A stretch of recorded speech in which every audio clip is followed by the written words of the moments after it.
me out here trying to commit a crime on this man. And I'll do it, too. I'll destroy it. Oh, God, he won. He definitely right then. Good, I was talking about you. I don't know how to tell you that.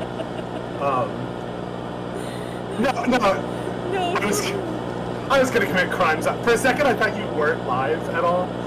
But instead, you were. I was like, "What the fuck is he doing then?" So that's what I'm. That's what we crimes on me. Yeah. Anyway, hello everyone. Welcome to the Cosmic Library. Crimes? Crimes. Yeah. Welcome to the Cosmic Library. An MC Escher and Susie in place that has all the stories. Stop doing my intro. Stop doing my intro. It has all the stories, dude. It even has that story. I'm your host by force. Crimes? Yeah. I'm your host by force, the Noodle Doodler, but I am not your dungeon master this day. In fact, we are joined with the Galaxy Man himself, Goon. Now that I finished casting my confusion spell, he should be summoned. And I am here, your Galaxy Man, host, but normally I would say support your local library, but whatever. Support thine local librariatorium. I am your librarian and Galaxy Man for today's episode. I need to turn off the music. I forgot. We were saying that if I disoriented you enough, you might not kill us today. So I was literally like, I'm gonna try to get the intro in. Oh, I see. I see. Okay, you're trying to Bavarian fire drill me. I see. I get it. Yeah, I got you. If I confuse you enough, you can't kill us. Right. Anyway, today we're gonna take another look gander at the long-lost starlugs of the FDS Faustina, a Federation starship, and we have from the technical side of ship operations a log from none other than Griffin Gitsurai 33 should shed some light on what happened most recently, and not in an ice cube far away, and not on a party on the surface of a giant turtle, but still in the ship. Yeah, so Stardate 45-20.0. I unfortunately am tasked with doing the captain log. Last I saw the captain, he was unconscious, which would add up. I did knock him unconscious. He was showing some abnormal signs after, from what I'm reading in previous logs, fucking eating a gemstone. As a result, he seems to be under the control of some other entity and is acting erratically. I have begrudgingly taken the position of leadership until this is managed.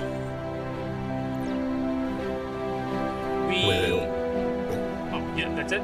Yeah? Yeah, that could be it. I had like one more line, but it's not important. Oh, okay. I actually am curious. What's that last line? Oh, it was just like, we'll keep updates on any future fuckery. Go ahead, Griffin Gitsurai 33, and make your first Arcana check. Well, not your first Arcana. We did a couple of Arcana checks during the initial observation, but now you've got the captain completely immobilized. Sedated is a weird word to use for a robot, but it's pretty close. Incapacitated? That is a 13 plus 11, 24. On a 24... feel it in the ship, which is weird. Something has left this body. Something has left this husk. And you think it might be whatever the captain has turned into. On a 24, we need to lay some sci-fi techno-jarble groundwork as to completely understand what has actually happened to Captain Phillips.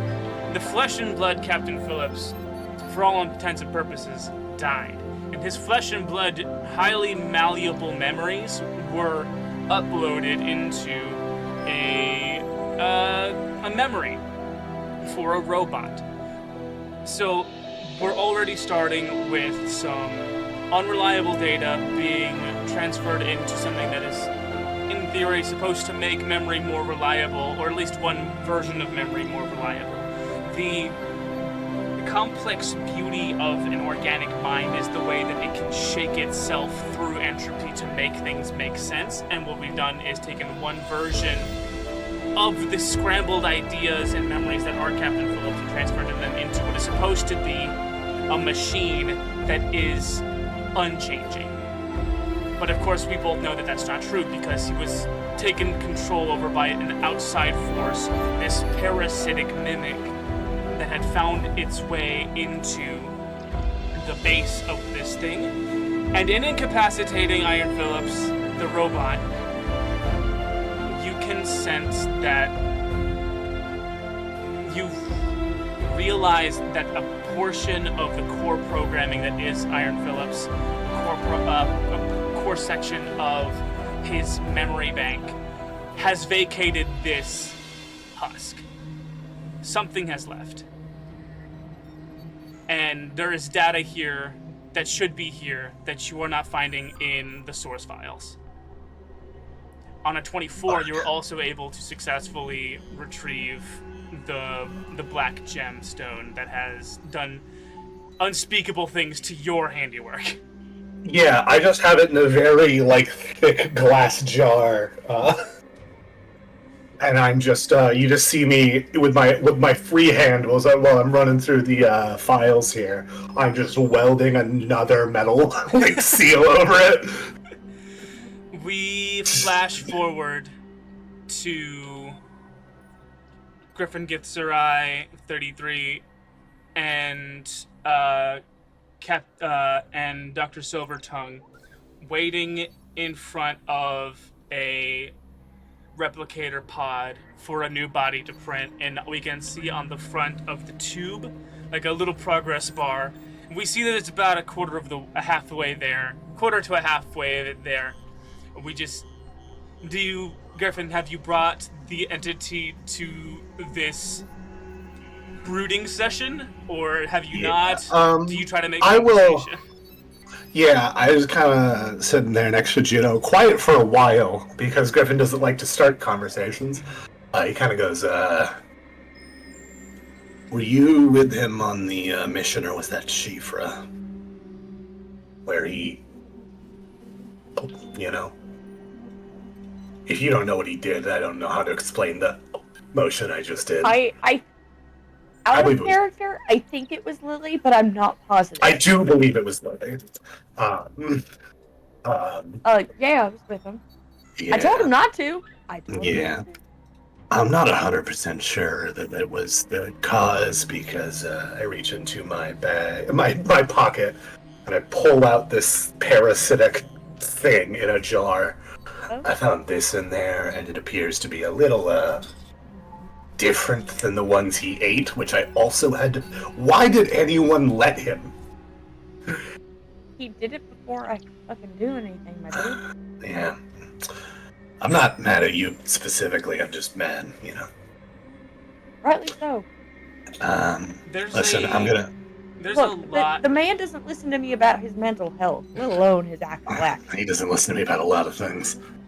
There's a lot to ponder, and what we're going to do is we're going to flash back to Griffin Githzerai, 33. Tell me about the garage setup that you worked out of before you became a famous robotics mind in the galaxy. What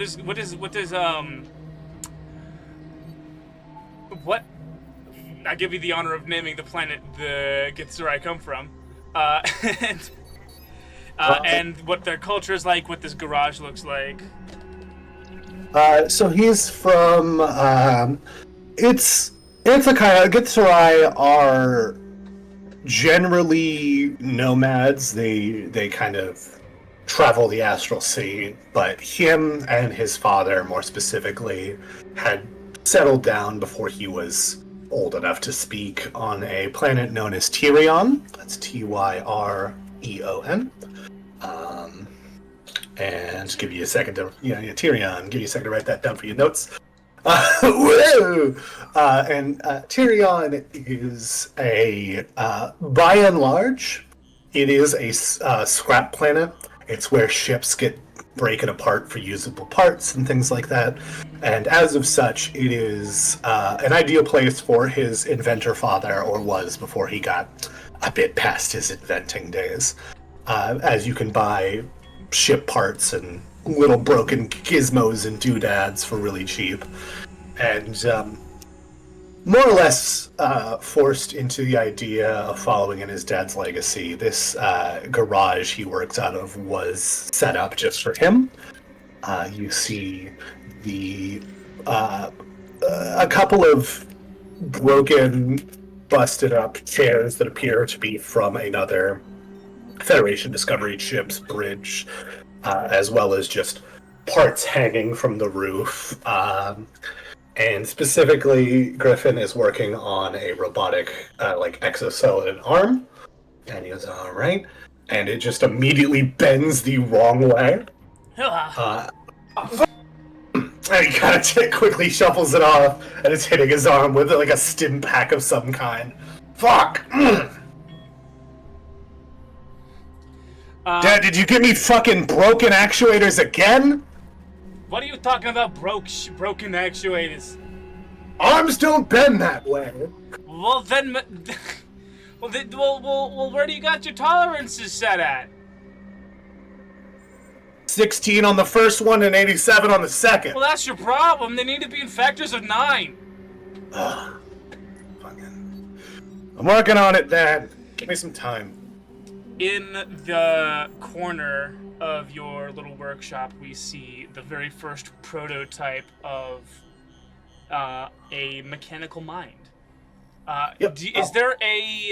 Is there a purpose for you specifically to be trying to invent an uploaded intelligence? Is there a more personal goal other than the thrill of discovery and invention? Which, don't get us wrong, definitely runs deep in your blood. The little that you may admit it, but is there a more personal reason for this creation? So it is a situation. I keep doing sad moms. That keeps being in my backstory. His mom is paralyzed from the waist down. She has very little mobility. She is an incredibly intelligent person, but is, for all intensive purposes, trapped in her own hardware, to speak. And his dad was already into robotics, and that's where he kind of gets the armor and stuff that he built. His dad famously built the gauntlets that we wear that allow us to swim through the water at any speed. Gravidos! Gravidos, that's what they're called. So he kind of, from what he's experimented with at this stage of the game, it hasn't worked out. So getting a little jaded on the subject, he is now mostly working on a sort of semi-uploading situation. It's not working, but in order to get rid of processing delays between the speed of moving around robotics and power armor and things like that, it's not working, but that's kind of his jaded, I'll make something of this plan. Mm-hmm. But yeah, his dream of uploaded intelligence is to help his mom, who in the current day has long since been dead. But at the time, there was still some hope. There's a knock on the entrance. Not really. So is it like is there a roll down kind of door situation? Is it two large kind of Star Trek doors on this? What's going on with I'm picturing two large Star Trek doors. Two large Star Trek doors. Yeah. It was a classic roll down situation, but his dad got to it and made really cool Star Trek. You know how dads are. There's a knock at the two large doors. From which usually large machines are rolled in, but just it kind of reverberates through the space, pretty loud like. He's putting a band on that activates like a quick cast because he's done this a few times. Yeah. And he kind of hits the button to open the garage door. And you see a very young Githzerai girl hobble in on a crutch. It's a junker crutch. It's made out of pipe and discarded wood and some PVC and some tape. They're not really their clothes are not the finest. It kind of looks like they were taken off of like a dead spacefaring, maybe like a pirate or something. It's still a little big on them, and they hobble in. Hello. Hey. So, you doing all right there? I guess so. I mean, I'm still here. Yeah. Do I know this woman, or is she just a stranger walking into a garage? This is the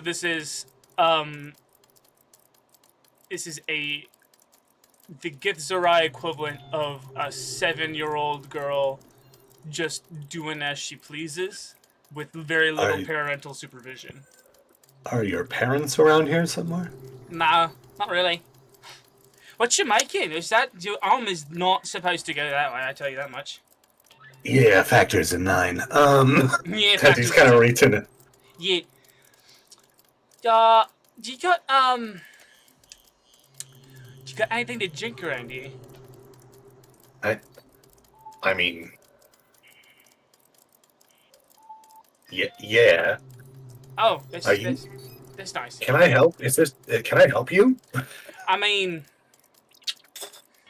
how much do you have?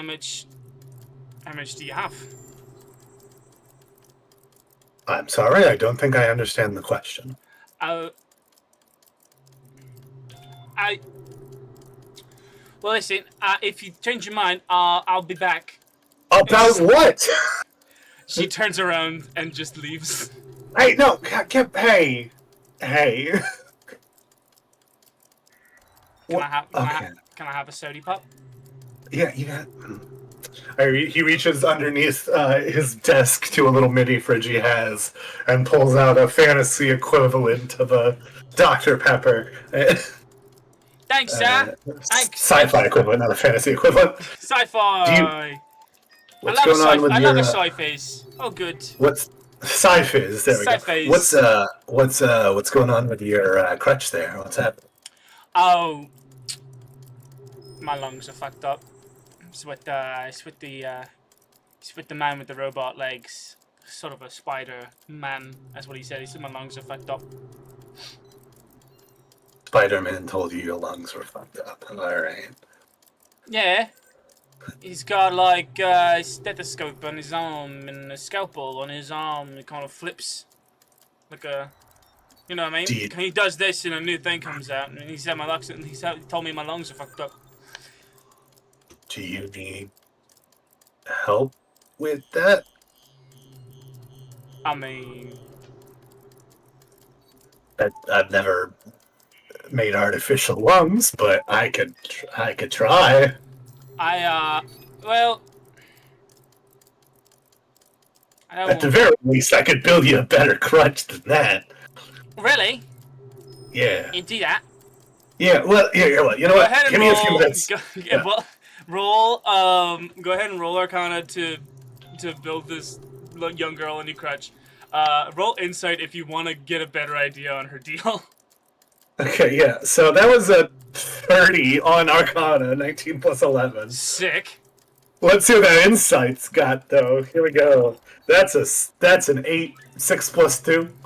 This is the most impetulant child you ever met in your life. But, by God, can you, like, make them cool leg braces that do better than a crutch? Yeah. If they start to lose their balance or something, a little rod comes out and hits the ground to keep her balanced. I'm gonna kill so many rats with this. Okay, you kill those rats. What's your name, kid? Oh. Got the DM. Got him. Well, here's the thing, Noodle. You said Githzerai culture doesn't use names. You're right. They have. Never mind. That's me. I got caught by my own lure. But for all intents and purposes, let's refer to her as Cog. Cog. Yep. That's the name he came up with in his head. Yeah. That's what he has. He thinks Cog when he thinks to communicate with her in his mind. Wee Cog. And Cog becomes a sort of daughter figure. Give me like a project that you and her built together as you grew older and she grew up, and you watched her lungs slowly get worse. I think that they together invented a surgical tool that is a pill that can turn into a small robot inside of you and operate a lot safer than someone having to cut you open and do gross bits to you. Okay, so you invented Drix from us. Yeah, we invented Drix. That's what we called it. We called it Drix. We didn't know why. And that's really cool and everything. Yeah. And you see her with a data pad and little Drix pill and like a little petri dish, and you can see her fiddling with the settings, and you can see the tiny robotic limbs kind of unfold and refold out of the pill, different configurations. At some point, it becomes like a syringe, and you see the tiny lights of a very small replicator fill it up with a blue liquid, and then that blue liquid evacuates. It transforms into into like a small it's like a small laser, but then you can see various appendages like spread out in all directions so they can be self-steadying within the body itself. And then she turns to you and says, "Hey, you think it's set for a test? You think it's set for human trials? You think we got it? I mean, it worked on. We just look at just an array of monkeys currently unconscious. It worked on all them, so it probably could work on people. I mean, I will. I could try it on myself."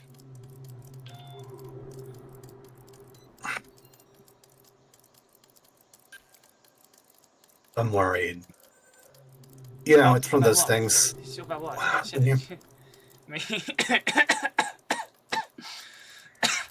What are you worried about, eh? It's just one of those things where, you know, the first time you try something, you're stressed about it.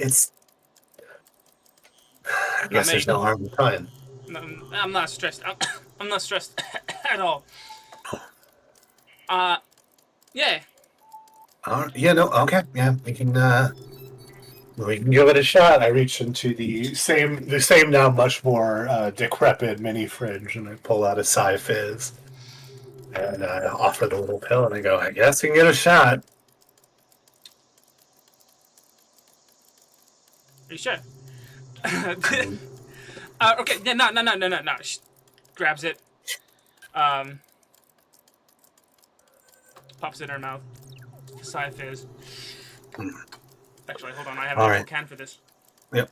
Try to keep me updated on how you feel, and no matter what, you're doing great. He kind of pauses for a minute. You're doing good. That's a large pill. Yeah, it's literally a big pill to swallow. A big pill, yeah.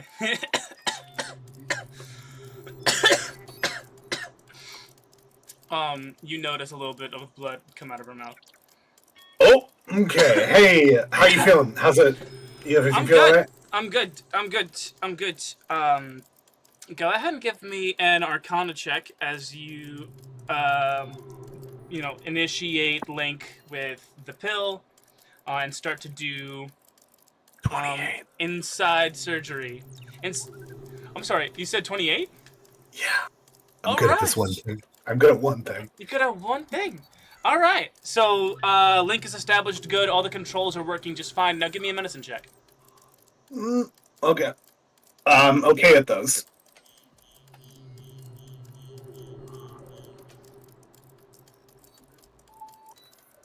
Let's see. That's a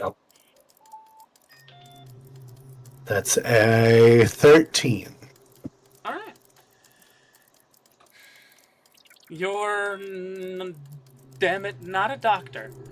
And when you go to turn the you're getting a good readout of all of her vitals, because it's really easy to keep track of that stuff with a pill inside of a body itself. She's now, like, got herself laid out on, like, a futon.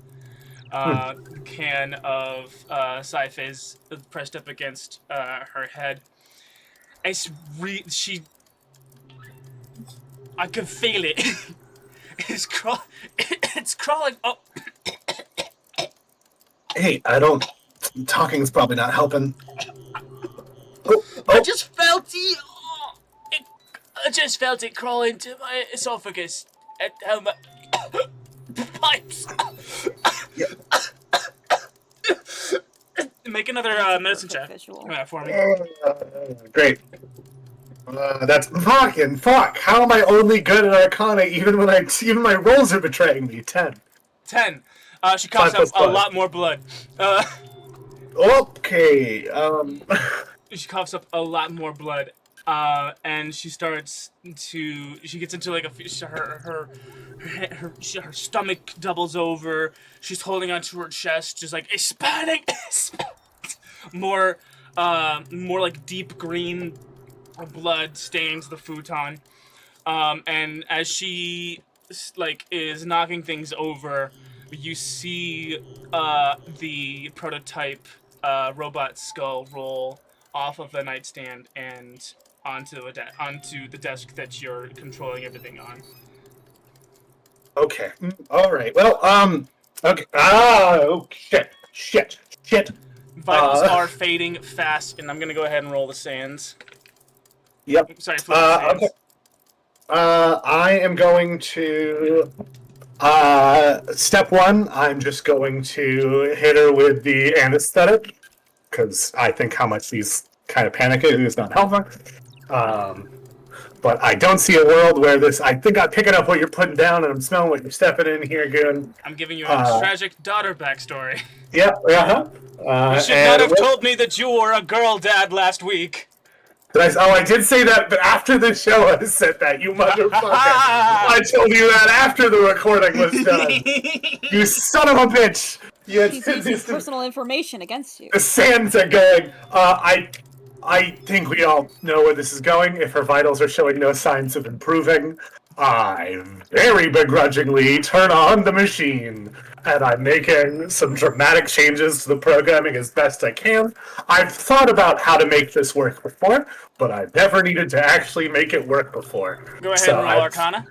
Yep.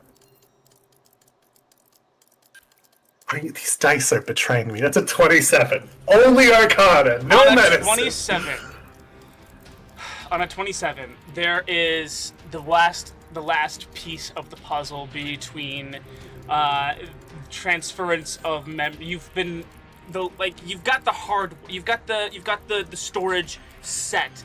We have the means to store information, and computing power and memory in the future has gotten to a point where we can absolutely download the entirety of what is a human mind's memory into a computer.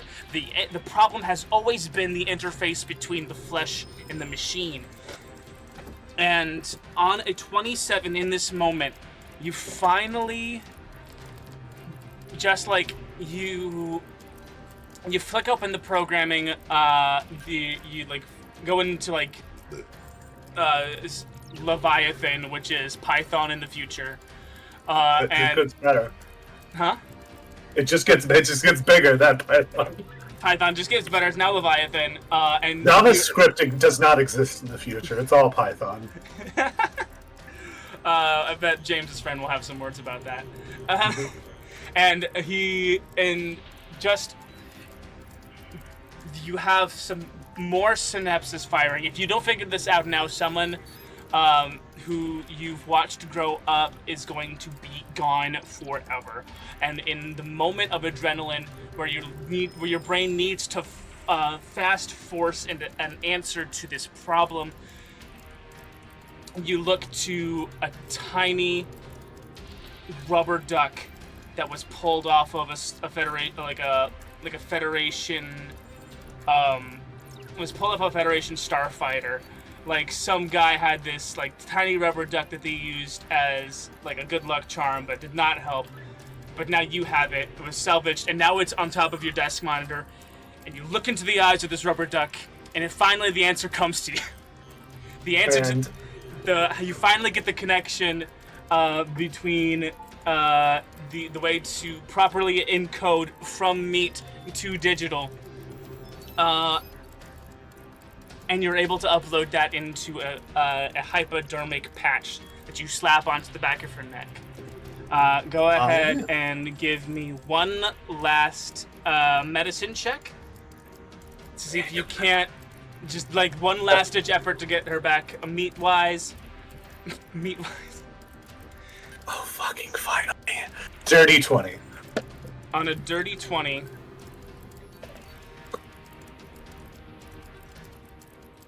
On a dirty 20, she stops convulsing. On a dirty 20, she throws up a lot of blood and the pill. Just so much blood. That last medicine check was to see if you could save this invention or the prototype of it. The other rolls... There was a lot of damage done. We see 3 green lights flick on, one after another, onto the in the back of this patch that was slapped into right at the base of the skull, right where the spine meets the skull. And you wait. There's a time lapse. 3 days lapse. And there's Griffin Githzerai, unshaven. A mountain of Sci-Fizz cans strewn about the office, staring at the cybernetic skull of where he prays to, I guess, the Lich Queen. Is she still around? Well, who does Griffin pray to? He entertains all options, just whatever god he thinks would actively listen to in that moment. Staring at the cybernetic skull, where Cog should appear.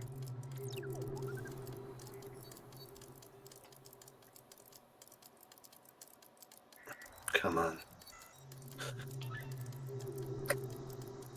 In lieu of sleep, he's been taking this inhalant stimulant that keeps him awake, and he kind of God, that's bad for me. That's how he gets his gravelly voice later. Anyway, and he's just kind of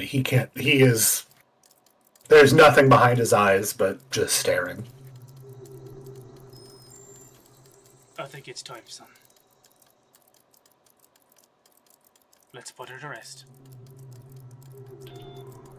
Yeah,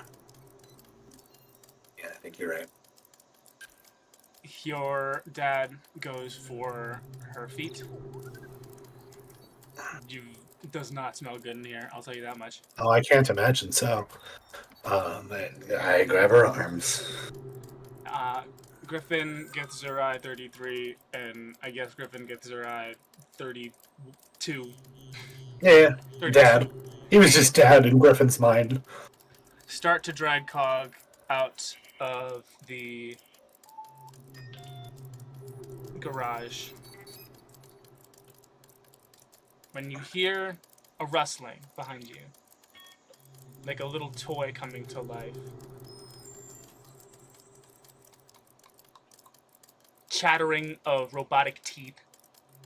Alright, this is weird, isn't it? Hey, hey, Doc, I got a question. Why can't I feel anything past my neck? Also, okay. Hey, and also, I what just is kind that? of, I just kind of guide Cog's body up to the. Okay, hello. Hey. What are you carrying there? Don't worry about it. Don't worry about that. How do you feel? Heady. I kind of just slightly out of view set down the body for a moment. Did the pill work? Am I paralyzed? Well, the pill did not work. Ah. Well, that sucks. I kind of... We were going to help a lot of people with it.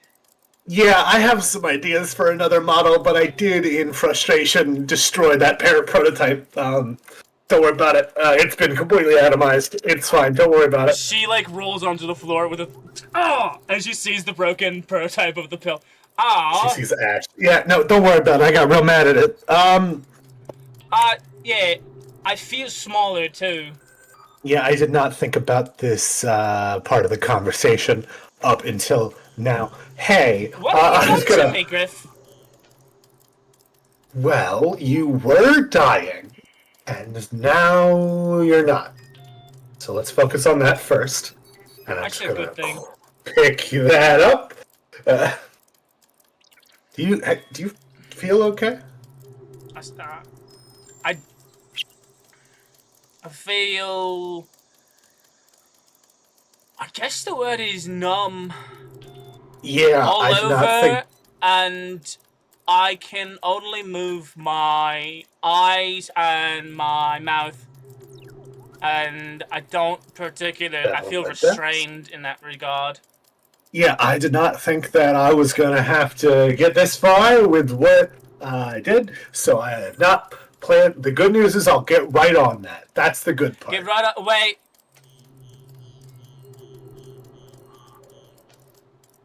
Am I a robot? I just very slowly just... That's you, dude. I'm a robot! What the Get is preventing it from peeking. His mic is so polite to us right now. His mic is being so kind to us. I'm okay with this because our ears are being saved by this. Yeah. I'm not even pink. I'm not even pink. Yeah. I happen to have a mirror right here. I'll get... The good news is I'll get right on getting you a working body.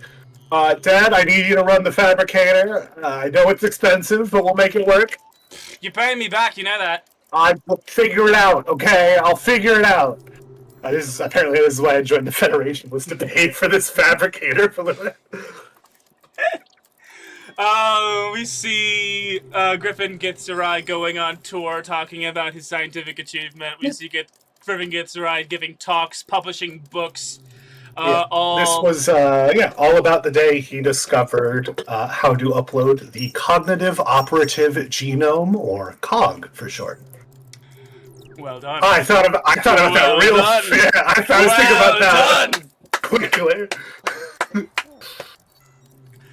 Well, I was trying to figure an O for so long. It was like cognitive genome, cognitive, and an operative happened to get there. We got there. Thank you. We see hundreds and hundreds of litigation meetings, ethics boards. Like, we see like ethereal-looking elephants, and beings of pure light.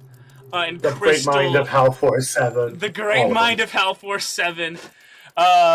Like, talking to Griffin Gitzerai, and Griffin has, like, the most sour, bored look on his face. Like, listen, the first thing you learn about inventing, how to make someone, in theory, live forever, is realizing that you really didn't invent a way for someone to live forever, and everyone wanting to tell you that.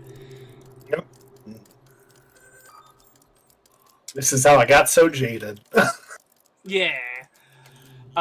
We cut back to the fabricator room with the fabricator pod now a little over 50% completed.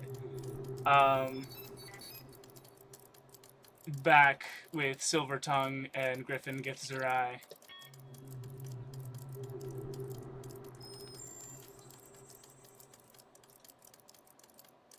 You seem like a well put together person, Lily. Do you ever regret the decisions you made? I mean, the regret things is humanoid, so yeah. Sometimes I wonder how the captain feels about what I've done to him.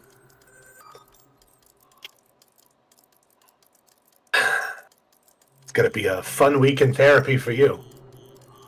Oh yeah. If I can even get him to fucking talk to me.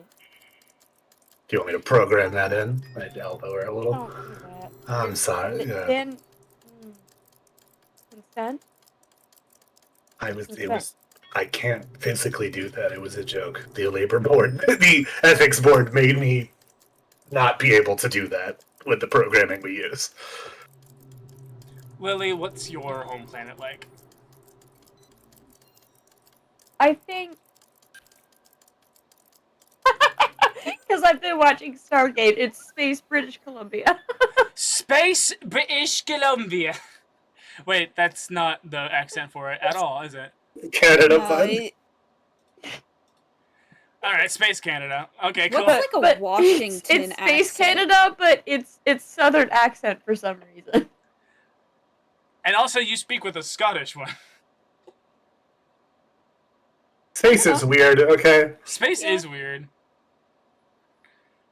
Tell us about your family, Lily. What was your family like? What do they do in Space British Columbia? I think in Space British Columbia, my parents are also medical professionals. I think mom is like a surgeon and dad is just like a family practice doctor. Mm-hmm. And Lily decided to say, yeah, no, I'm not doing the body, I'm doing the mind. Can you remember like the first person?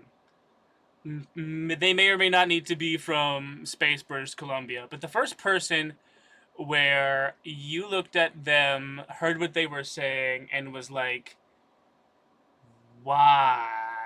And it was like the first, the stepping off point from there is like the person who was so weird. Like the person, like the person who was so different. The thought patterns that you witnessed, expressed by their beliefs, expressed by their beliefs, by their mannerisms, by like the way that they moved. Tell me about the person who was just so different from you that like it started you down this path of why sentience be like this? Can I figure it out, and can I help them not be so? I think what happened was when Lily was younger, she had a friend that started acting weird. And things were rough at home. And Lily didn't quite understand at the time what was going on, but later on figured out what was going on and wanted to go into it from there. This friend is another tiefling like yourself, a little purple tiefling with short, stocky antlers. Like they when this tiefling is to grow up, they are to have big, beautiful antlers. But they are kind of short and stocky right now, only like 2 points on them. And you are sitting with them in your classes, at lunches, and you are looking in their notebook, and you're seeing them draw a lot of monsters. Like, just a lot of weird creatures, like creatures that aren't native to this planet, or perhaps even only native to your friend's imagination. Bunch of fucked up little guys. It's a bunch of fucked up little guys. Just a bunch of fucking little guys. I said fucked up, but yeah, that too. Bunch of fucking little guys! Are they supposed to be drawing erotica in class? Hey. Well, that's a deeper problem. You said fucking creatures, and that's how I interpret it. That's an even worse problem. I was implying something else with the parents.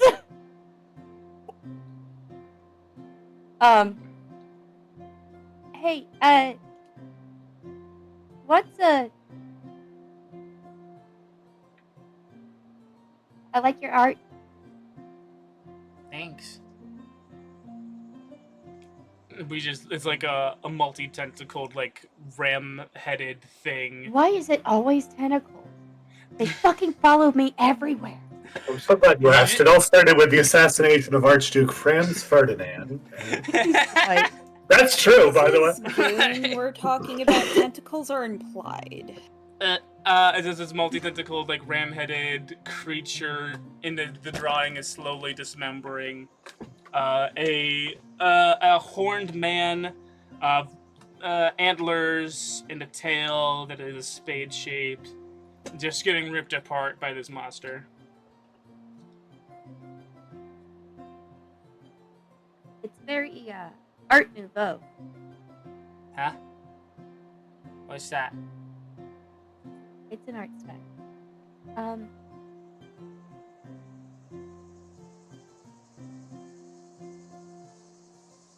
Want to see this one? He flips to another page, and there's like a swarm of like bats with eyeballs, all looking at a different like a small humanoid person, but like the page is like all little doodles of these eye bats. It's like a big, and there's like the entirety of like the background is all these little eye bats, and then at the center of the page, looking like it's been like they're walking down like a pathway, is a little, like a small little humanoid shape, little bipedal, a little tail, and like two little nubs. That's what I like. That's why it took me a while. Like, and his purple hands reveal like almost completely black stained hands of ink. I like this one. It took me a while. It took me a long time. A lot of details. It did all the eyeball veins. I like it. Thanks. What's your reference for these? Huh? Reference? No, I did this all freehand. Oh, nice. Were you inspired by anything? I don't know, I just like them. I was like drawing the bats. And I can do it a lot. I can do it a lot. And each one can be a little different. So there's like no pressure to be good at it. You wanna see this one? He flips to another page, and there's like a cat-like creature, but the stomach and chest area appears to be hollowed out, like the ribs have become a cage. And there are two figures in the cat cage. One taller with longer hair and bigger, fuller, like more bovine horns, and then another smaller figure with little nubs. I took a long time on the fur. I could and then something to zone out. Just do. I like them. Thanks. We flash forward to prom. As we often do. We flash forward to prom. And you have come. Did you get a date? Is he your date? Are they your date? Did you just see them at prom, or did you go with other people? Did you go with them? Type thing. Have you drifted apart in high school? Is what I'm asking. Okay, let's see. They're the date. Like, okay, 5, 6 is yes, they are the date. 3, 4 is we're still friends. 1, 2 is we've drifted apart. That's a 5. They're my date. They're your date. Prom. The porthole of your ship gets a good knock on, and you look through the porthole and you see him. Let's call him Xander.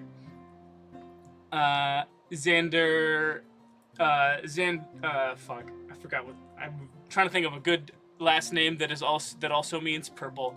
Xander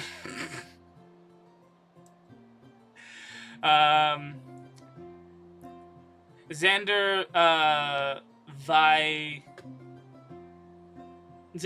Let's call him Xander Vi. I was gonna say, I was just gonna start naming shades of purple. I was like, fucking magenta, Tyrion, indigo, motherfucker. Actually, indigo. hold on, Tyrion slaps. I was gonna say magenta, but it felt a little bit not right because that's too pink to me. Tyrion purple. Tyrian. Xander Tyrion is on the outside of the ship that you live in.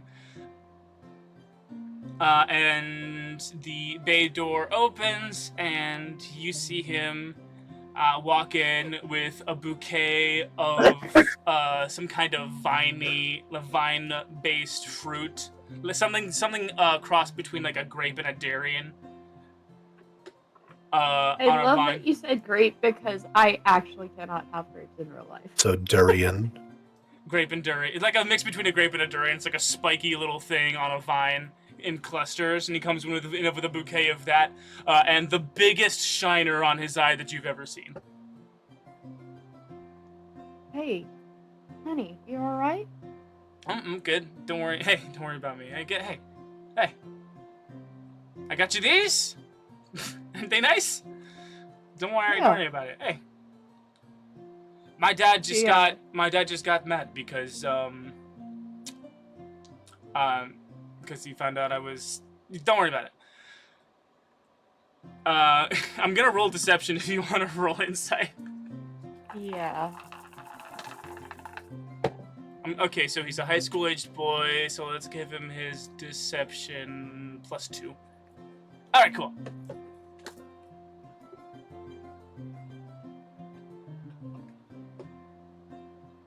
$24. Okay, he rolled an 11. Ask me 3 questions.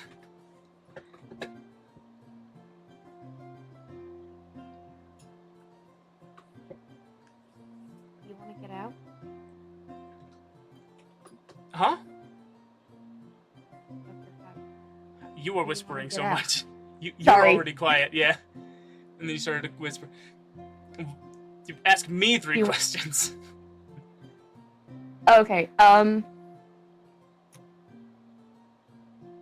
But like out of here, yeah, let's go to prom. Let's go to prom. Let's go. Yeah, it's our night. They're gonna go to prom, but the questions I'm gonna ask then are,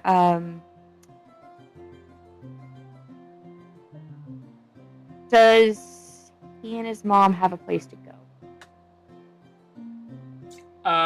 As far as you are aware, it's the dad who owns their ship.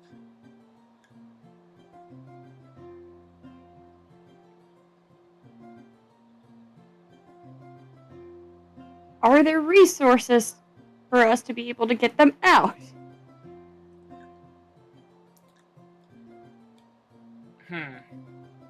I mean, you could His always... parents are doctors, and I'm sure there is equivalent of IRL things in space. I mean, so there's They're space social workers, right? social workers in space. There's definitely there's a thing you're caught between. Your significant other clearly doesn't want to linger on it, and so you're caught between. What do I do that is both within my partner's best?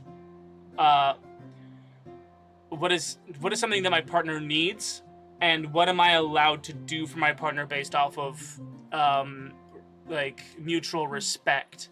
Like clearly, your partner doesn't want to linger on it. They just want to move on. They're like going, so you're up. So there are, like you said, your parents are doctors. And the question is, how much of the agency of your partner are you willing to step over for the sake of what you perceive to be the greater good? And so I'll say you take several pictures. It's prom after all. And he does his best to position himself with his good side out and, using the shadows to his advantage. His purple skin helped a lot in this regard, but I'll say that on closer inspection of these pictures, anyone, especially a medical profession, could tell that he has suffered. Thanks for the hex code, dude. Anyone, especially could tell that Xander got a massive shiner from someone, and it's not really,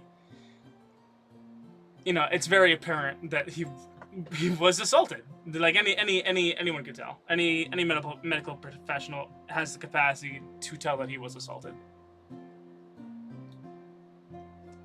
So whether or not you do that, whether or not you tell your parents or send them the pictures and tell them to take special care to notice these things, I'm gonna say that's a question that you have to answer.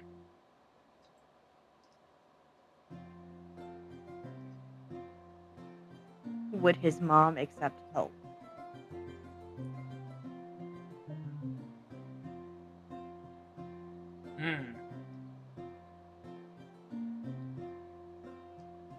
His mom is here. Because He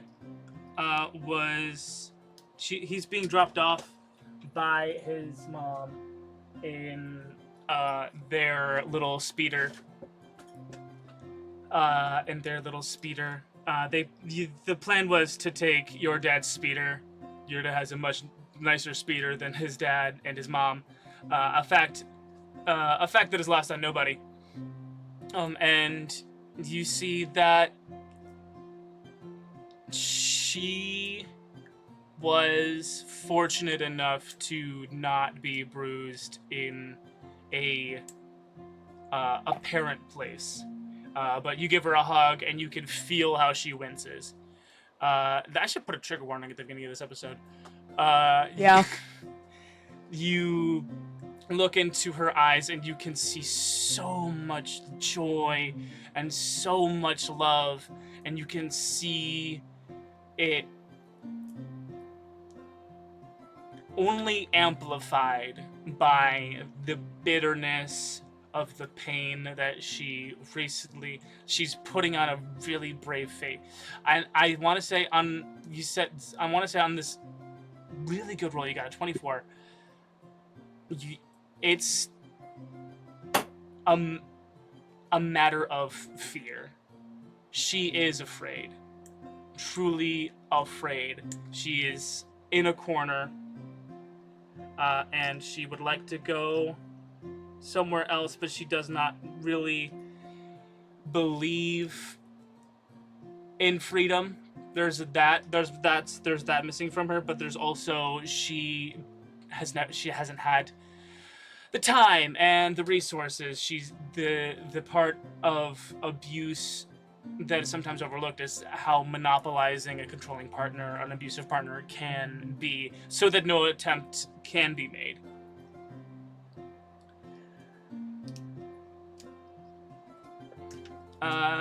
And you glean all of that. The the source of the anger that caused the blemish still still hidden, but a little more information about how they are dealing with it has come to you in this moment. And again, pictures are taken. A great time is had by your parents doing the various cheesy poses. There's the live long and prosper. There's the freaking the salute and all of that. And you guys head off to prom, which is held on like the third moon of this planet. A speeder is enough to get out of orbit into an orbit of another smaller planetoid. But you guys have a fabulous time in the lush green gardens of the third moon of your home planet.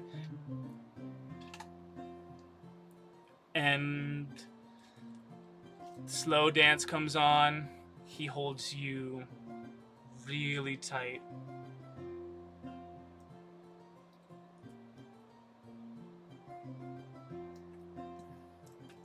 Is there something that you want to say to him on this most magical of young adult life about the future, about the past, about choices, about feeling?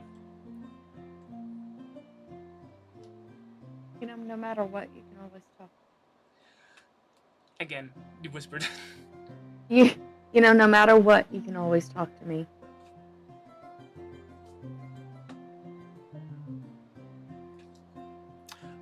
Give me a persuasion check. With advantage. You are his girlfriend.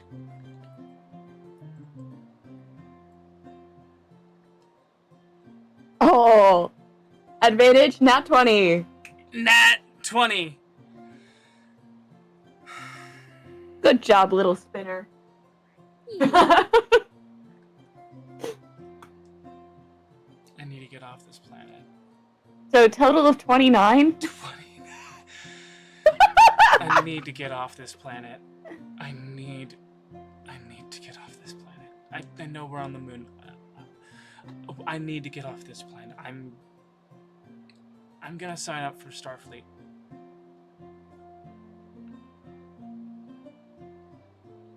My dad beat the crap out of me because you're green.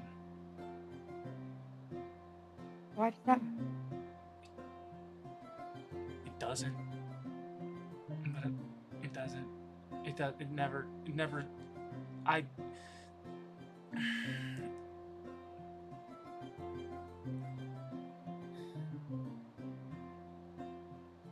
We look damn good together. Damn right we do. He spins and dips you. I don't want you to join Starfleet.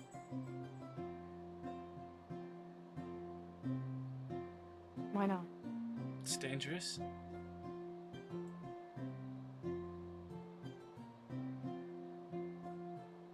You have a good life here. I mean, you got both of your parents. They make a lot of credits. My dad is a drunken piece of shit holding on to a dream of a bygone era on this planet where the purples were royalty. I just want out. I want to see the galaxy. And I would feel better if I knew that you were pursuing something more safe. I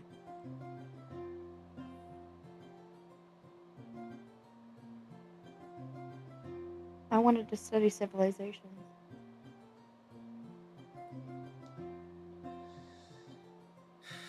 Like on one of those Discovery class ships? I don't know. Because I kind of wanted to go and crush some bugs. That's where I was gonna go. That I don't really care about. I mean, civilizations are cool and all, but like, every 2-bit species with a brain cell can make a civilization. I mean, the most pressing threat to sentient life in the galaxy is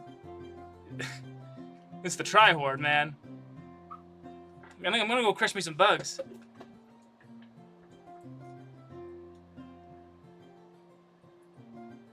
Sorry, I'm just getting goddamn Starship Trooper vibes now. Yeah, that's it.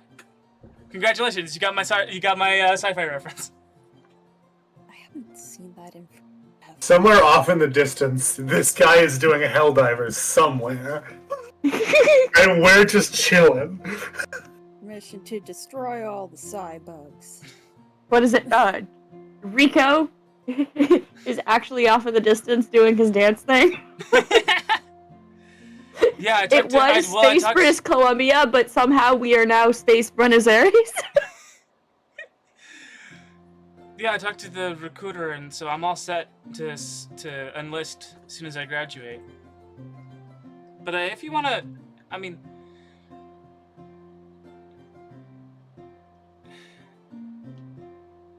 I do love you. I just would feel better if you weren't out in space.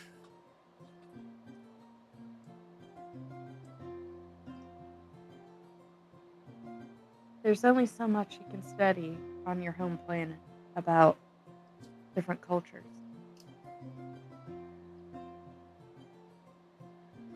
Okay, well, if you ever find yourself marooned on a hostile planet that's trying to kill you, you know, one bad space trooper will come knocking down the door of any planetoid. You know what I mean? I'll give you a call if I have. This guy's insufferable. Nice. She, as he, goes to spin her, she puts her arms around, his neck and gives him a kiss.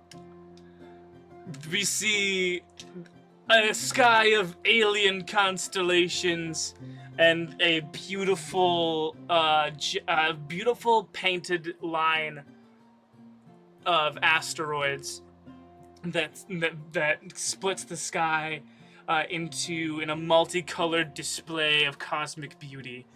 Thus was the reason why prom was held on this third moon, the farthest out, so that everyone could bask in this beautiful and destructive cosmic dance on this most magical night of their lives. And 2 years later, you watched the boy of your dreams in bright reds, a big-ass phaser in his arms, hop onto a helicarrier and get loaded up onto one of the biggest starships you've ever seen. The FBS Britannica takes off with your childhood sweetheart on it. How does... You are remembering all this still in the fabricator bay. 75% now on the Android build process. And we're gonna pan through a wall, and we're gonna find Avery and Steve Le Poisson on the bridge. Avery, what are you thinking about? I wonder what features this new arm has. Yeah, go ahead and give me an Arcana check. Not great at those. I love Avery because he just always seems happy to be here, you know? Yeah. What'd you get? 6. On a 6, you're like flipping through the myriad things that this arm can do. Just kind of like, you don't get far because this is like alphabetically labeled B, and you find Beast Tracker. You find that your arm has the capacity to fabricate a small tracking chip. Ooh. That seems cool. Possibly useful. Yeah.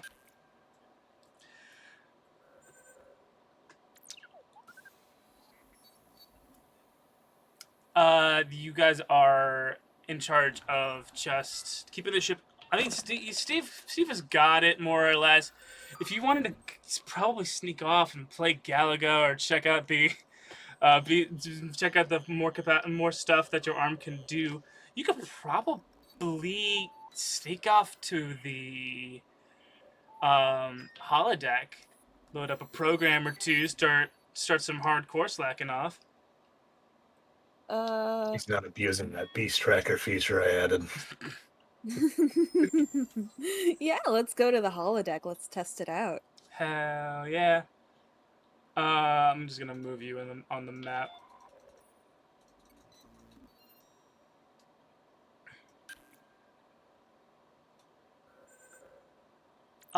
What program do you boot up on the holodeck? Some sort of desert sim. It feels like home. Desert sim. Okay, what is your home planet like? He lived on a desert moon military base. Desert moon military base. We hear the operatic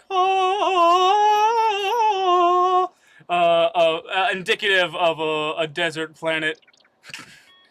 Dune reference. And we see Avery. The program puts on the long, light-colored linens of a desert nomadic society, and you start to walk the sands. What about home do you miss more specifically, since you've been enlisted in the Federation? Miss is a hard thing. I don't know, the dry heat. Maybe it's good for his skin. Yeah, and it's so hard to get the moisture right. Like, even the holodeck does a pretty weak sauce imitation of the pure, unbridled dryness that you are used to.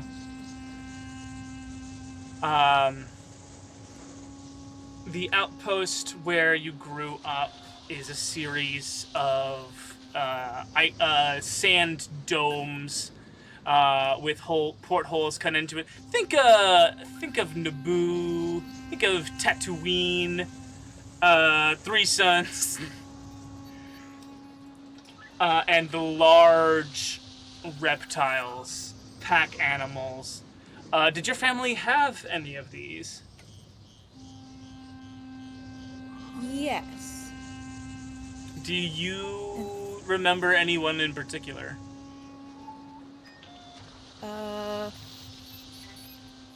There was a pack of, like, hunting dogs, quote unquote. Mm-hmm. They were just, like, large, Nile monitor looking things.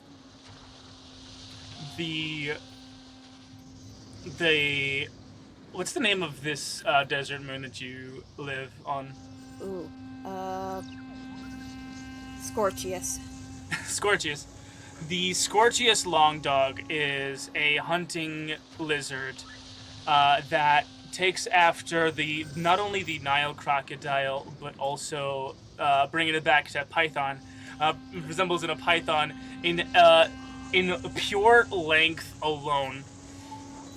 The kind of broad bill shape of the crocodile is elongated to a more there's a certain kind of shark I'm thinking of. It's a more elongated, narrower snout. Are you thinking like a goblin shark? A little bit more like a goblin shark. Okay. We see that the neck of this creature is long enough that it may coil around once, and the tail is 3 or 4 times longer than the space between its forelegs and its back legs. And we see Avery engaging in the little game of hide and seek. Go ahead and give me a perception check, and I will roll stealth for this imaginary dog lizard I just made up. This is my lightest die that I have. Interesting. Oh, okay. That's an 8. All right, 8. We see Avery cupping their hands over their eyes, looking around, walking through the dunes, walking right past a suspiciously shaped mound of sand, and just missing it. And then we see the long boy leap out of the dust and tackle you to the ground, wrapping its prehensile neck around you and licking at your face. Oh, I didn't see you there. Round 2. Okay, you close your eyes. You throw a hunk of meat into the sand. The long boy chases after it. Go ahead and give me another investigation check. I'll roll another stealth check. It's 14. On a 14, you clearly see the last 1.5 feet of its tail cresting over a dune that's like 4 or 5 paces away from you. You know where it is. Yeah, now it's your turn. I'm gonna give it a little tickle. That's good. We see it slither back, and we hear the rustling of sand as it burrows through the sand dune and tackles you again. Does it have a name?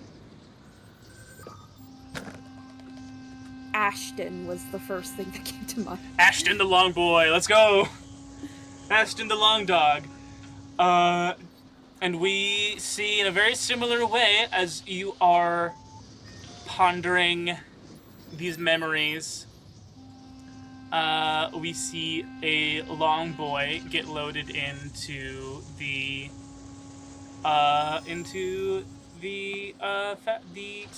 holodeck. Sorry, forgot what the thing is. The holodeck.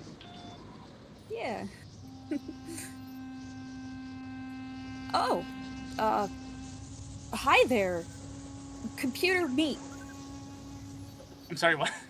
Oh, yeah. I forgot what genre we're playing. Yeah, a hunk of like a turkey leg appears in your hand. Yeah. I like wave it around, getting his attention, and then I throw it as far as I can. Oh, I'm actually gonna. Yeah, just throw it. Do you want to play with the hollow lizard? Yeah, he'll. Ooh, wait. We could play hide and seek, and I can test out the tracker.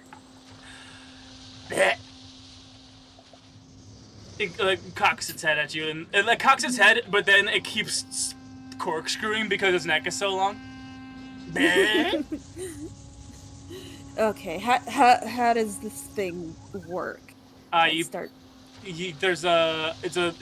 a drop down menu, and you scroll down to Beast Tracker. You hit Beast Tracker, a menu pops up, and there's a big red button that says Fabricate. Okay, big red button. You can feel the calories being pulled out of your meat to fabricate a tiny little red dot. What about the logistics? And I was like, won't they use the calories? And then you immediately said it. I was like, fuck. Horrible. I was like, how do you power Avery, take a level of exhaustion. Yeah. Avery, take a level of exhaustion as your calories have been siphoned. Exhaustion is not as bad in 2024. Okay. And a little red dot. Remember what stage one does. It's a little red dot. It appears to have a sticky underbelly to it, like there is a piece of adhesive to it, but it's also like a charm. There's a little loop that makes it. It can turn it into a charm. Okay. Yeah, I'll fashion it into like a little collar charm for him. It slides like all the way down to the base of its neck, and so it turns around to look at it and licks it. Does that taste good? It's a dog. It cannot respond. Well, I do have Speak with Animal. I can use it once without a spell slot. This is okay. You speak with simulated animals, though? Speak with simulated animal? I don't think this animal has, like, a sentience. Is it speaking Simlish? It's speaking. It's speaking. Comic relief cartoon character with floppy tongue. That's what it's. I'm picturing if you were to like use speak with animals, it'd just be saying bark, bark, bark, bark, bark, bark. Okay. That's not what I was expecting. Okay, but you can understand me, right? Bleh. I want you to go hide as best you can. We see it uncorkscrew its head, then stick its head right into the sand, corkscrew it, and then start digging away. Okay, I've got to count now. Numbers. Ooh, okay. You can roll with, actually, you roll with advantage, knowing that there's a very little chance that you are going to fail this because you actually have a tracker on it. Yeah, but, okay. That's dirty 20. On a dirty 20, you can see that it hasn't come up from the sand. You can actually, as you hold the drop-down menu, Beast Tracker, there's Fabricate, and then now that you have one active, it says one active tracker. You hit that one active tracker. You can change the name of that file eventually. You can make it something unique. But once you have it up and you start holding it's like Pokemon Go, where you can hold it out over real life, and you see an ARG, augmented reality, an AR like readout of a long dog-shaped red thing swimming through the sand beneath you. Okay, I'm just gonna follow him.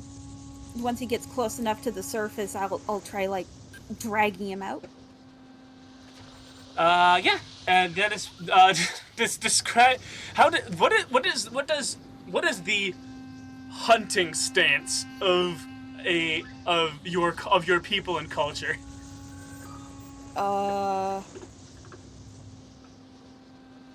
It's just like a Just like a lizard. It's like an actual lizard, like full, just like your eyes. Like have you ever seen like a monitor lizard stand up? They do like this kind of like puppy stand up thing. Your eyes like completely dissociate and look in two different directions, and as you start like kind of like, and then finally you tackle it, and much love is had by all, as we return to a flashback with you and Ashton. And your dad, and your grandfather, and your great-grandfather, and your great-great-grandfather are now watching you from outside of the hut. All of your grandfathers are in, like, desert camo Starfleet uniforms.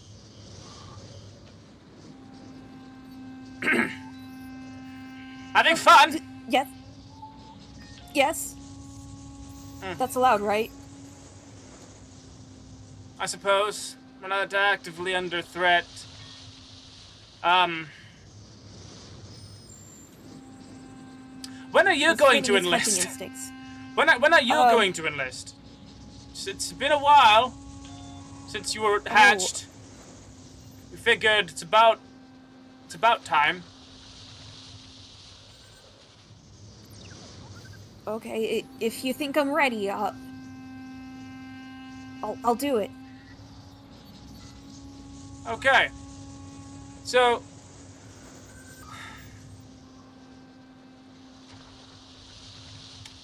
we want you to stay on this planet with us. It's a time-honored tradition of our family to be our great-great-grandfather was posted here by the Federation so many years ago. And now we are this planet's only line of defense. Are you ready to take on the mantle? Yes, sir.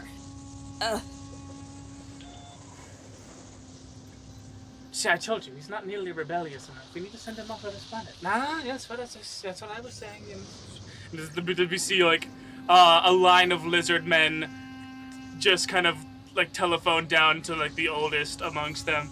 And your great-great-grandfather with a little, like, knotted, like, root cane, an absolute, like, this is a luxury. Having wood on this planet is a luxury. Having a wood cane, and he's like, off you must fuck. I must fuck. You gotta fuck off, kid. Have a... Oh. It saddens me to see how my genes have become so complacent. I thought I was supposed to stay here. Supposed to, not supposed to. Avery, we live in a fucking universe. Nothing happens for a reason. I chose to come here because I like this planet, and I like staying here. You know why I'm here? Because I chose to. And so did him, and so did he, and so did he, and so did he. They all made the choice. I just witnessed you not make a choice at all. Where's your agency? This man feels like a combination between Yoda, J. Jonah Jameson, and yogurt in Spaceballs. Why? Avery, you need to go make a name for yourself, goddammit! If that's what you want for me, God damn it, make it your own decision! Kicks the sand.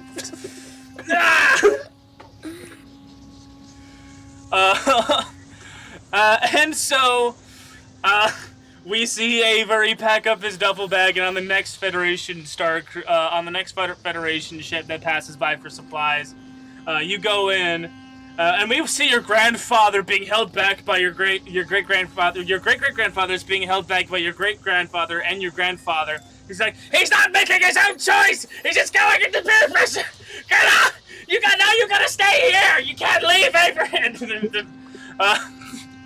Avery, what was your experience like, growing, finding yourself in the Federation?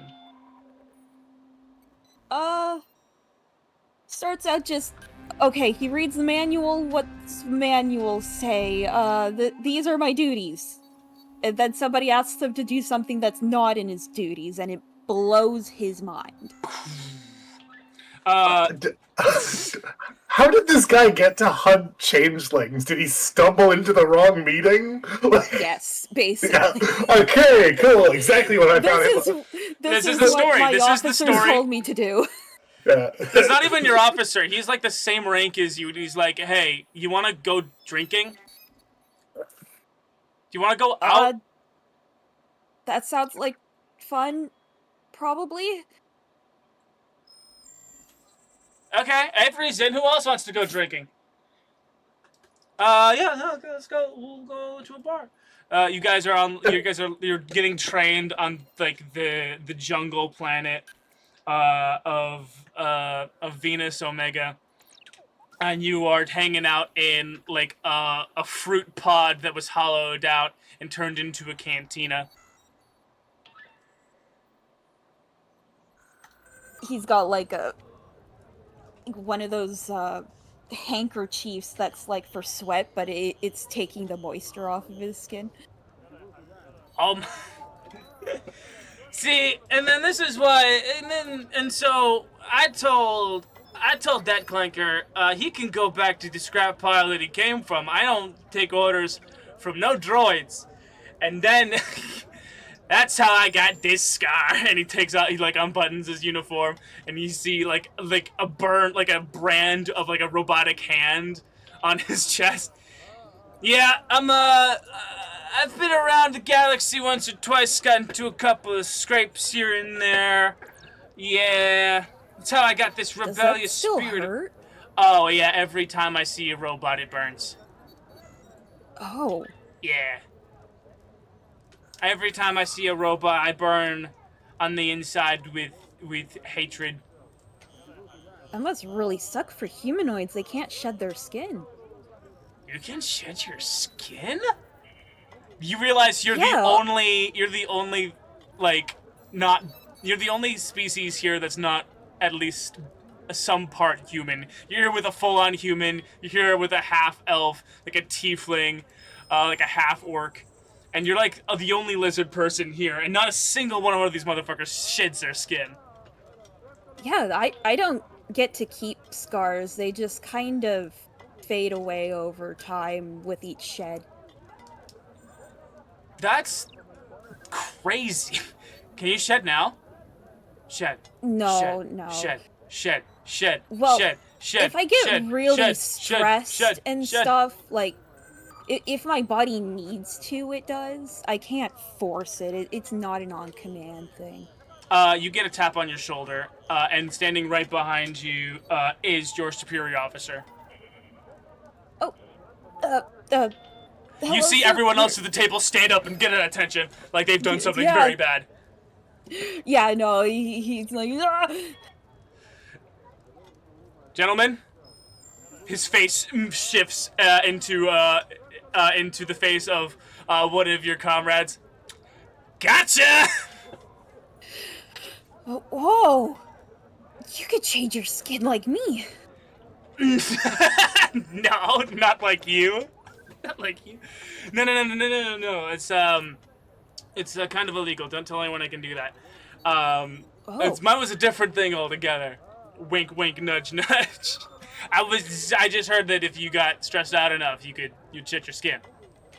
Shed.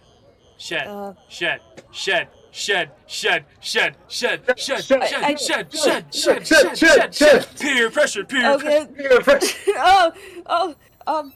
I'm gonna make a con save for him. Go ahead and roll to shed. To shed? Roll to shed.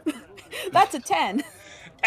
On a 10, you're like, your eyes are bugging out. You're like flexing every muscle. And your front horn pops off. Oh! Ah! I did it! Ah! And everyone's freaking out. Oh my god! Oh my god! Oh, you see your shapeshifter comrade pick it up and hold it out to the sky. We did it! We did it! That's a new one for me. I had dude bro friends, and if I could shed, this would have been my dude bro friends, so this checks out. Avery! You all return absolutely hammered to base.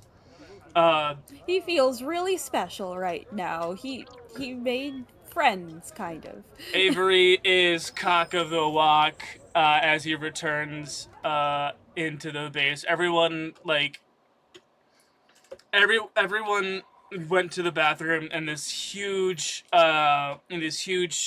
like shared latrine from like many dudes. So just a long line of space urinals, able to take just you know what, urinals, perfect receptacle for waste in space. Where there is gravity, because it doesn't matter what hole it comes out of, you can aim it into a urinal. Anyway, thank you for coming to my TED Talk about space urinals. Avery, you're the last of the guys left in the latrine as your superior officer in his pajamas comes into the bathroom and starts to take what it seems to be a midnight piss. Yeah, he's going to be super inappropriate and poke his face. Ensign Avery? Sorry, I'm just making sure it was the real you. What do you mean the real me? It was a secret.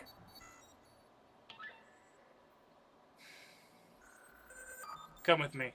Avery, you are pulled into a room with one table and a swinging light fixture.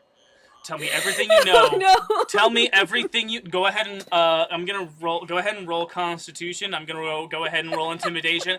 I'm gonna say that this officer, this decorated officer of the United Federation of Outworld, has a +5 to Intimidation.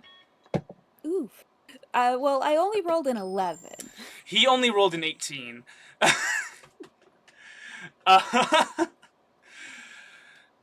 Avery, you were going to tell me everything that happened tonight.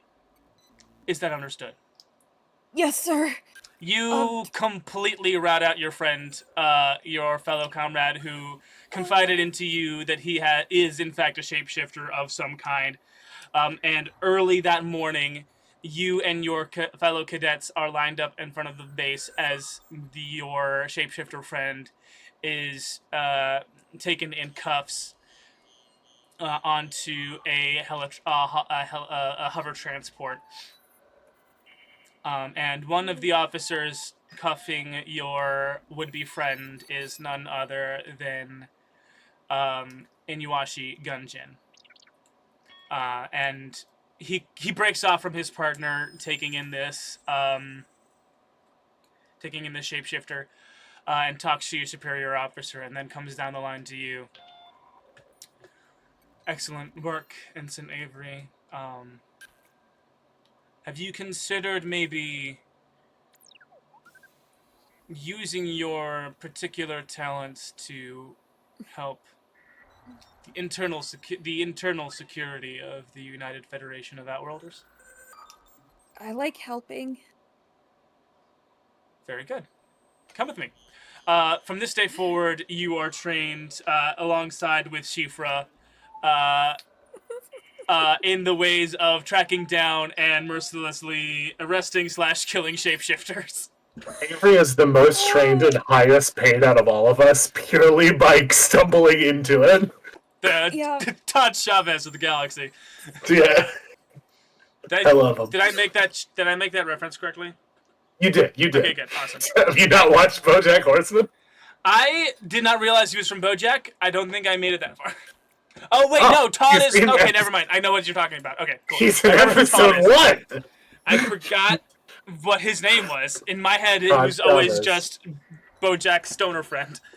We got Todd Chavez. He's great. I love him. Ace icon. We return to the replicator bay one last time. Avery, you pass the replicator bay with a hard light longboy. Without even turning around, I just pause and go, Avery. Hello? Were you using the holodeck? Yes. Avery, I'm not going to turn around, and I need you to tell me what's behind me right now. If I turn around, I'm going to be upset. You shouldn't be upset. He's friendly. Who is he? Who is he? Did you name him after your old longboy, or did you give your new longboy a new name? Corona. Corona, the hard light longboy.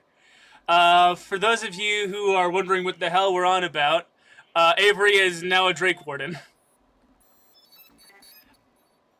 And we're gonna say, does Bronze Drake make the most sense in this case? Bronze or Copper? I'll let you decide. Bronze is lightning, I'm fairly sure. Copper is acid. So whatever. That's up to you. And then do your own research. I don't need a response tonight because I don't think we're gonna see Aurora, or what did you call him? Aurora? Corona.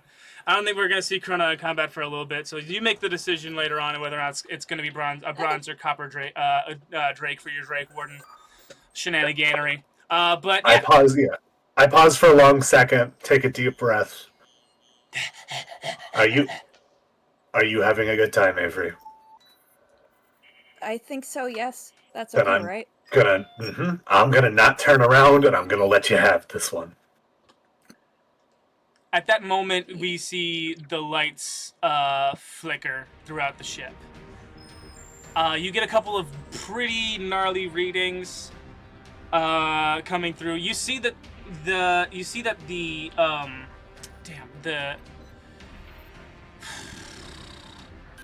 there are certain processors that are being overloaded in the ship's computer. There are many data banks that are being pulled. A lot of power being pulled from.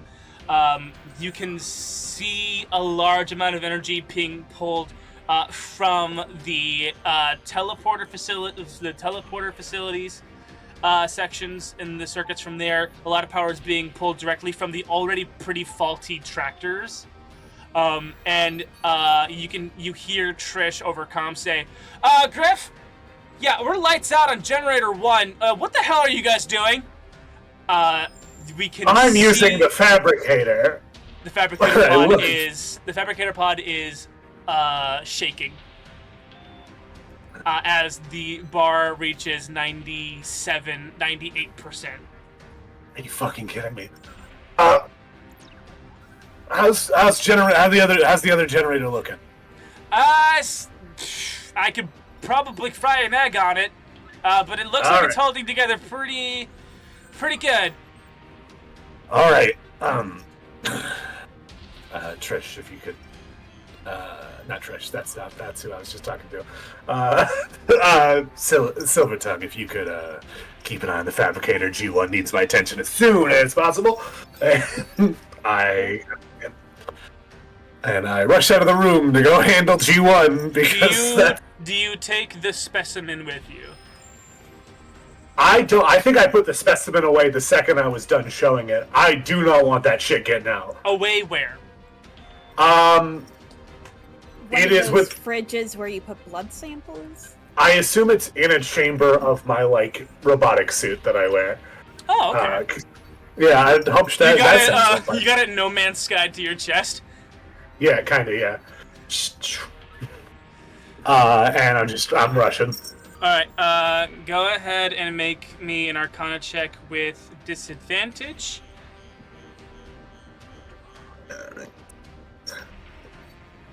With disadvantage, that's an 18. On an 18, you managed to. You managed to get it back up to 2-star.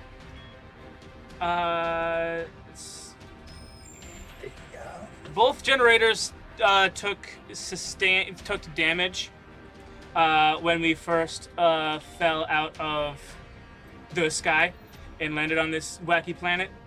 And so in the time that you guys have been working on it, both G1 and G2 were able to get back up to 2-star rating. So we're going to go ahead and represent that now. Can I edit this, please and thank you? There we go.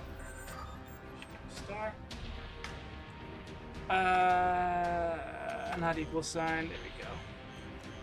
So G2 is good at a 2-star rating, but on an 18, you managed to get G1 from no star to 1 star, which is enough to put out a little bit of a helpful amount of power, but not its full capacity.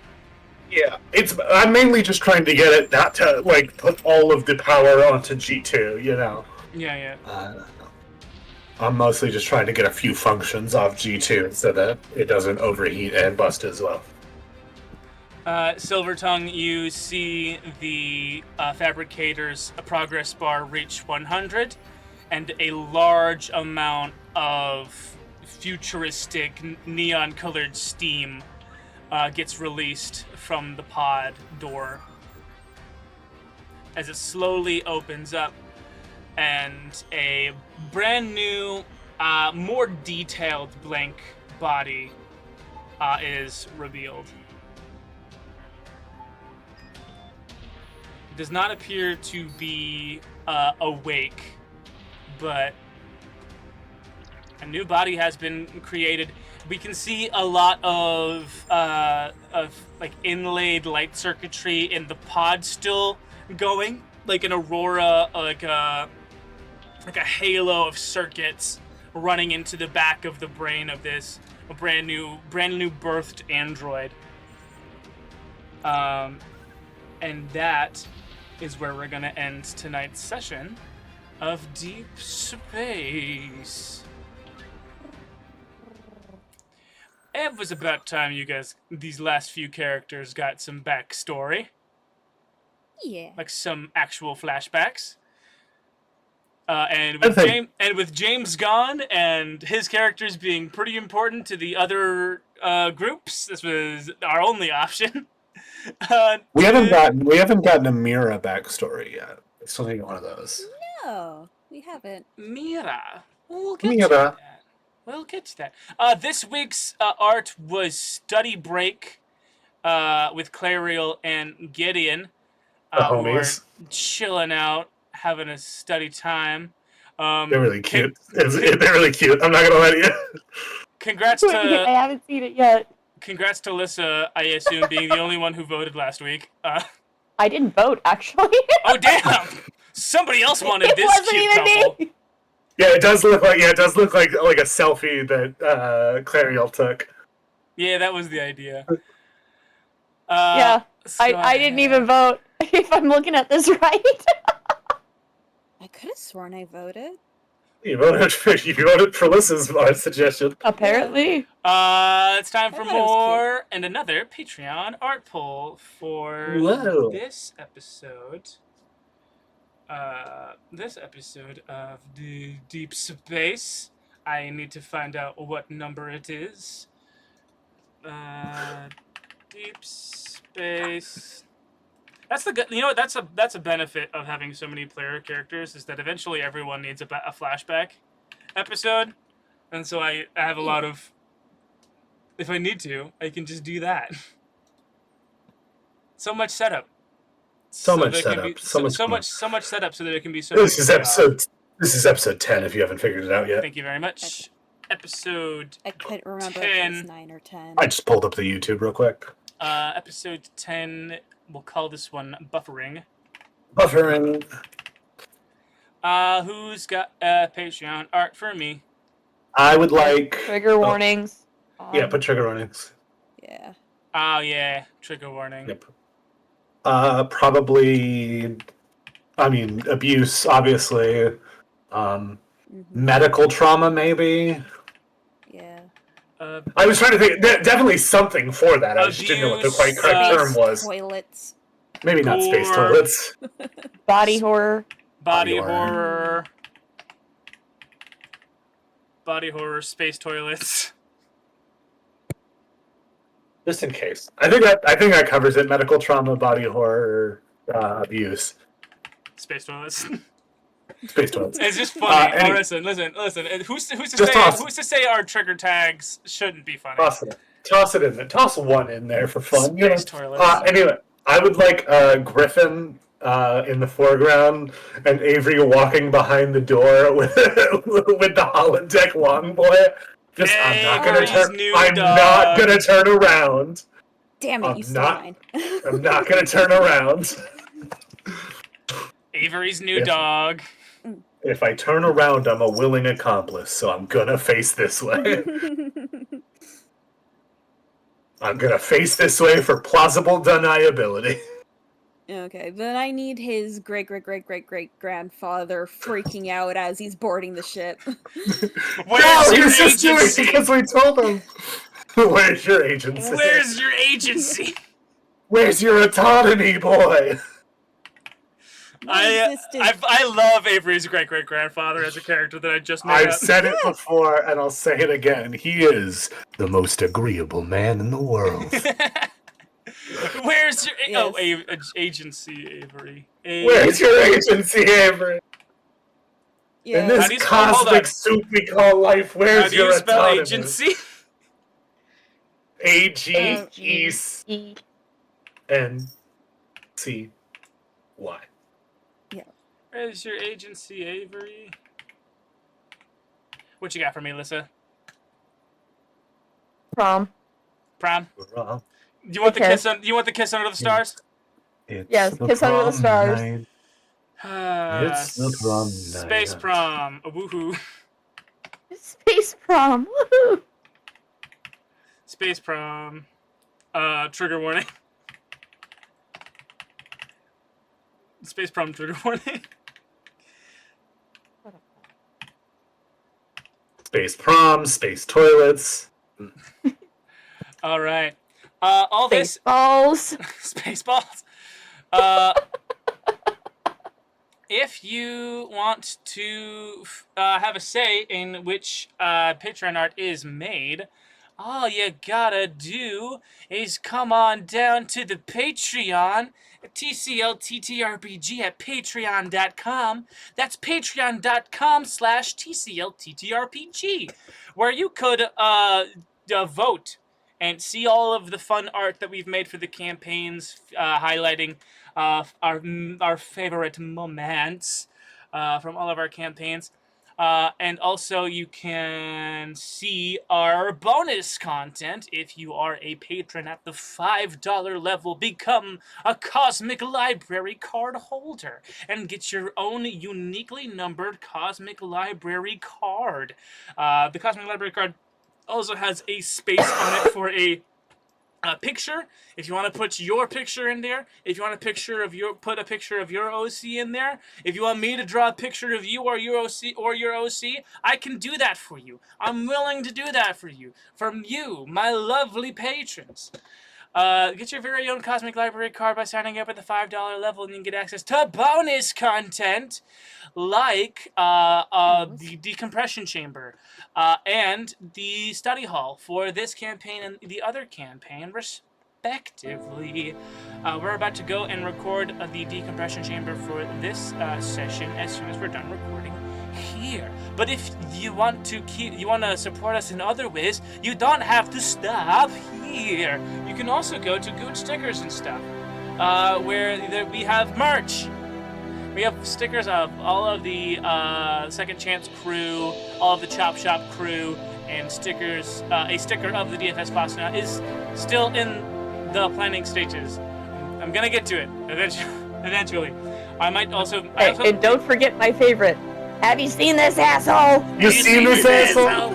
You seen this asshole? No ethical dating under vampirism. A bunch of fun memes from the show. You can get merch if you want to support the show in that way at patreon.com/TCLTTRPG. I just realized it says bitch milk on the side of it.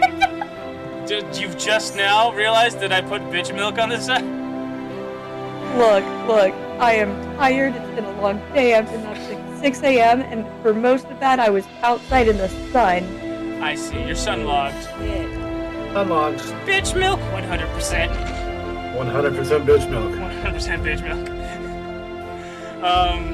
Thank you guys so much for watching. I, of course, have been your librarian and your host, your Galaxy Man for today. Thank you guys so much for watching.